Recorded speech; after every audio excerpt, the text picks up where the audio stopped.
false. The survey is always paid for by the seller. Well, that answer is false because the true answer is it depends. That's one of those items during the contract process that gets negotiated up front. Who pays for the survey? Now, conventional wisdom says that a seller pays for the survey because the seller has to prove exactly what it is they're surveying or they're selling. So in other words, the survey will show the boundaries of the property, where the corners are, where the buildings lie in relation to the boundaries of the property.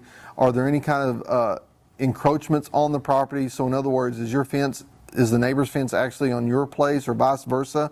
And so a survey will end up showing you all that. And then so surveys ultimately are a good idea. But again, the question, who pays for it, it all depends, and that's negotiated up front. We've done deals where the seller pays for the survey. We've done deals where the buyer pays for the survey. We've done deals where both parties split the cost of the survey. And so really, again, it all depends up front, and that gets negotiated. But having a survey is not always necessary. A lot of time in cash-only deals, you don't have to have a survey.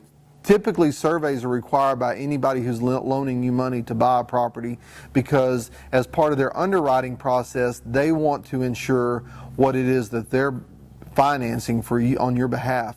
And so if it's a cash deal, a lot of times surveys aren't required. But surveys are always a good idea because especially when you're talking about farm or ranch or rural property, it's always a good idea because fences tend to creep over time. It's always a good idea to know where your corners are, where your fences are, and again, how the buildings lay in relation to the rest of the property. So to answer the question one more time, true or false, the seller always pays for the survey? That's false because that part of the contract is negotiable.